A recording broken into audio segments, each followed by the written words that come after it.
Asante sana mtazamaji kwa kujiunga nasi katika makala ya leo nyanjani. Hapa ni katika kaunti ya Nyeri. Na mgeni anayetupambia makala yetu ya leo nyanjani si mwingine bali ni Lord Gishohi Nderitu, kijana chipukizi, kijana barubaru. Atatueleza iwapo jina Lord haswa ni lake au serikali inamtambua kwa majina gani.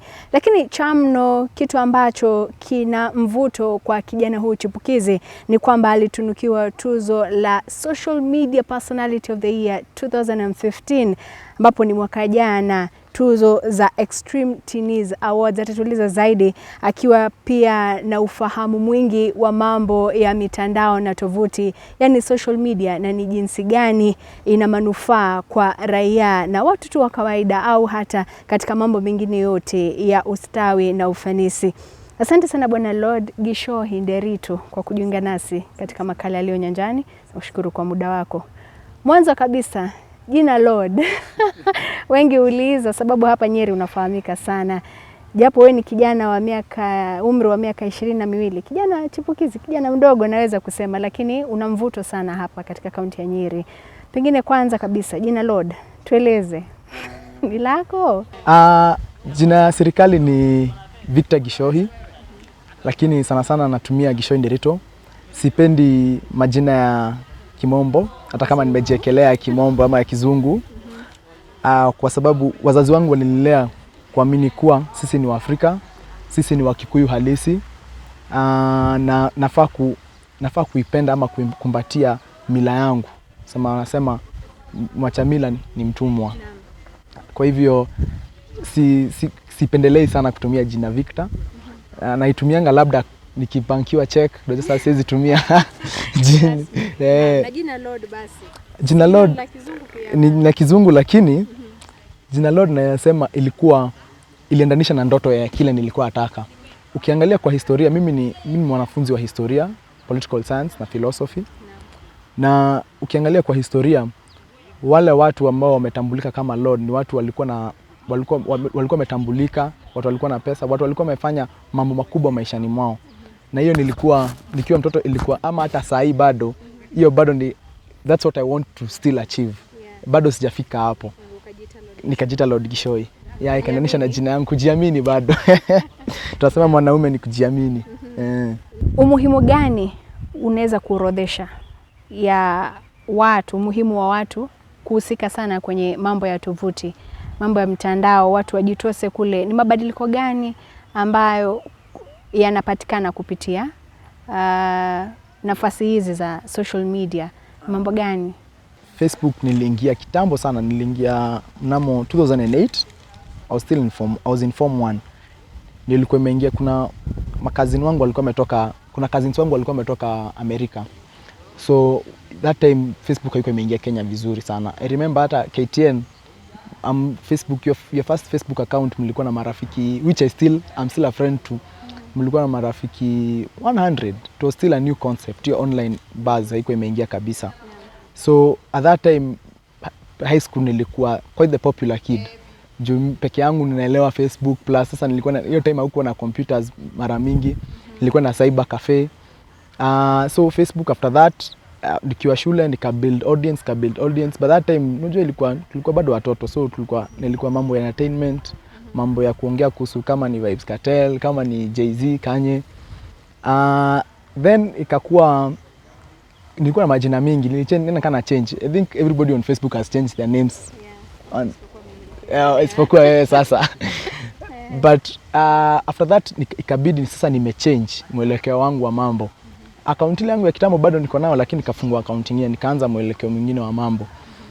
Kwa Twitter niliingia 2010. Nilikuwa na account kali sana. Ilikuwa na followers around 35,000. By the time ilikuwa inakuwa hacked last year. Sometime around last year. Last year but one, because ilikuwa 2014. 2014. Nikabidi nimeanza account nyingine, na sasa bado imepeak juu sasa niko na around 5,000 na unajua mtu akona 5,000 followers na uko na 11,000 tweets. Hiyo ni achievement, because now it shows watu wanakusikiza sana, watu wanataka kusikiza kuliko wenye unaongea sana. So Twitter to me is my office. Sasa niseme like pahali pangu pa kazi.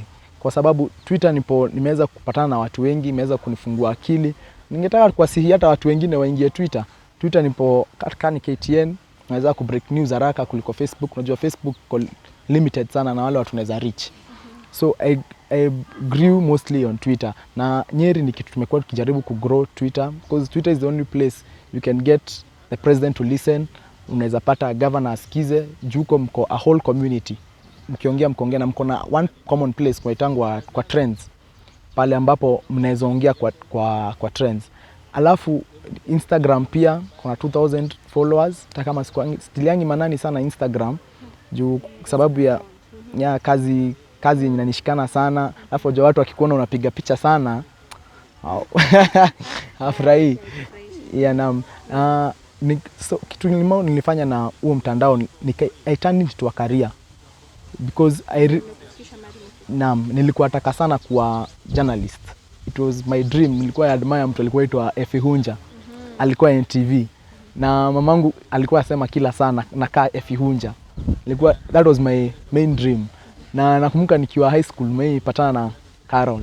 Nikapigwa picha na yeye. So ilikuwa ndoto yangu kwa social media ilinipea avenue. Unajua kuingia media ni ngumu sana. Inakuanga very low, especially kama hujasoma sana ama hujuani sana. So ilikuanga process refu.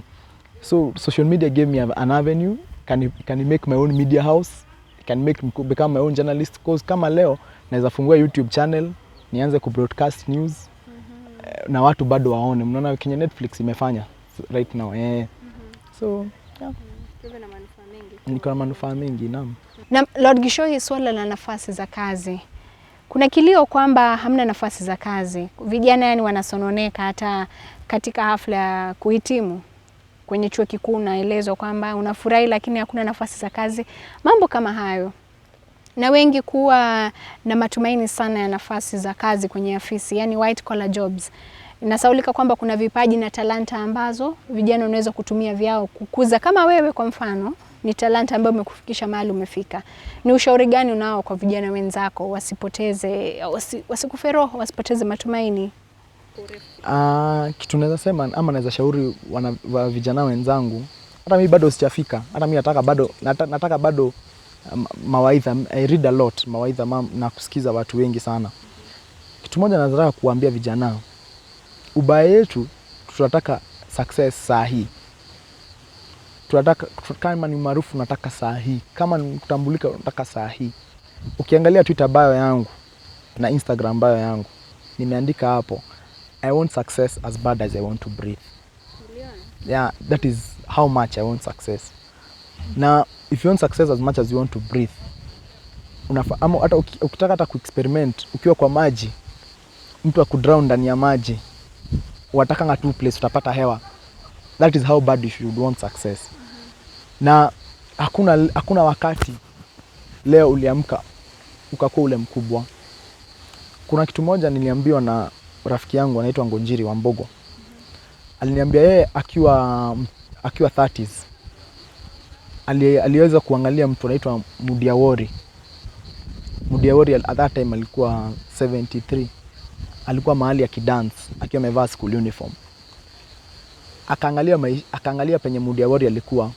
Okay, in his mind alikuwa anasema mbona huyu mtu amevaa school uniform na ni mzee and is going to be the vice president of the Republic of Kenya. So akashindwa, akarealize huyo mtu amefika point of self actualization. He doesn't need to please anyone anymore. Hakuna mtu wa kuprovia anymore. So akaanza kutaka kuwa kama yeye akifika hiyo age. Sa advice yake ilikuwa angalia penye unataka kuwa, ama kunyeleza kuambia vijana angalia penye unataka kuwa, upange maisha yako nyuma. Kama uko na kipawa cha Kikuyu, kuna mayouth wengi wanaona kujua Kikuyu ni kitu mbaya. Mimi bedhe natakanga sana kujua Kikuyu, ni venye inanikataanga. Kama uko na hiyo kipawa kuongea Kikuyu, wataka kuwa mtu wa vernacular stations, angalia wataka kuwa nani. Kama wataka kuwa kama Njogu, angalia Njogu ako miaka ngapi, panga maisha yako nyuma, na always utaona penye wataka kufika.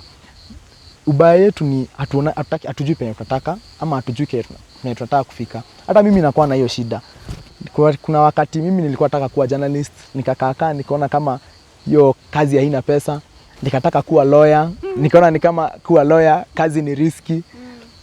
Nikakaa nikataka sijui kuwa priest. We have so many crossroads. Na shida hiyo kitu ni ukiwa mtu mdogo, kila mtu anataka kuwa associated na wewe because you are young, they see potential at that time. Hata wasichana wanaona tu potential at that time. Lakini ukifika 25, miaka 25, 26, you stop being attractive. Juu sasa everybody saa ataka papers. Because now you're almost living your 20s, you're almost living your youth. So nataka kuambia vijana, hii maisha yote tunaona, most of it is plastic. People online live fake lives by the way. Kuna mtu alikuwa na expect labda mimi ni mtu mnono, ama mimi sijui nakaa aje, but all you see is for show by the way. Watu wengi sana wana live maisha for show. It's you to go down to what you want. Kuna watu wana post picha ya pombe, una feel mimi kitambo kuna mtu fulani sitaki kumtaja, nilikuwa na Instagram yake inajaa pombe sana, hadi nikataka kukunywa pombe. Lakini ukiangalia yule venye huo mtu anakuinfluence, there's nothing anakupea zaidi quality ya maisha, ama anakupea quote, hata inspiration, ana break from the norm, anakupea inspiration. You'll get so much content online, social media. Wataka kukaa kama Karo venye Karo hu post, wataka kupost kama Gishoi. Kuna watu wanaonanga selfie zangu, waona kama najua na hao watu wote mimi piga. Hawajui kama mimi nimeona mtu tukapigwa tu picha ikaishi hapo. Anaweza kuwa hata si rafiki yangu. So nataka kuambia watu wa young, social media si mbaya. It's actually a very good platform. Ni venye unaitumia. Na it can easily influence you negatively. Don't take everything too seriously. That is the point. So na kwa wazazi, usifungie watoto wako kila kitu. Hata kwa serikali niliona wakijaribu kusensor Netflix. Technology is here to stay. Naam, tuzo ambalo ulipokea kwa sababu ya kazi yako kwenye social media, kwenye tovuti kule unahusika sana, unashiriki. Nilikuwa hata natazama, natafuta Lord Gishohi na kupata kwenye Facebook marafiki zaidi ya 3,000, na kupata kwenye Twitter, na kupata hata uko na blog pale kwenye WordPress. Unahusika sana, unashiriki Instagram na kadhalika. Nini kilifanya ujitose sana mle ndani? Manufaa yalikuwa gani na unaona inakusaidia vipi? Sababu kwa watu wengi, hata vijana kama wewe, Facebook ni raha tu, kuweka picha za pare na kadhalika na mambo kama hayo. Lakini wewe hiyo kazi imefanya ukashinda tuzo. Tuseme kwamba unawasaidia wenzako, vijana wenzako, unaweka mambo ya kufana mle ndani, unaandika kuhusu siasa, afya, kuwashinikiza vijana wenzako na kadhalika. Ulijipataje mle ndani ukajitosa sana kwenye mambo ya social media? Tuzo lile lilikuwa la Extreme Teenies Awards. Ilikuwa ya kuwatuza wale watu ambao wametambulika katika entertainment, katika culture, katika yani ama utamaduni, katika sekta zote za hii industry ya talanta. Na hiyo tuzo ilifanyika, hiyo awards show ilifanyika December 13, 2015 last year. Kwa hiyo na kusema kweli, kwa hiyo category nilikuwa nimewekwa na watu very very influential, very well known. Na mara ya kwanza hata watu waliniuliza mbona Sichochi nimenominatiwa ama siambii mafans wangu nimenominatiwa. Ni kwamba sikuwa nimeona kabisa. Unajua kuna kitu mtu huona, hapana hii haita, lakini nilikuwa nimefurahia sana kuwa nominated. Na tuzo lile ulikuwa naekwa kwa voting, na nominatiwa alafu naekwa kwa voting. Ulikuwa navotiwa na because it's a Teenies Awards, ni ya teenagers sana sana. Watu wa Nyeri walinipa back nyingine moto sana, nashukuru Mungu sana. Kutoka waheshimiwa, kutoka watu. Unajua waheshimiwa kiambia watu pia wanasikia huyu ni mtu. Na ni kitu nilifurahia sana kushinda. I was actually very humble, nilishukuru Mungu.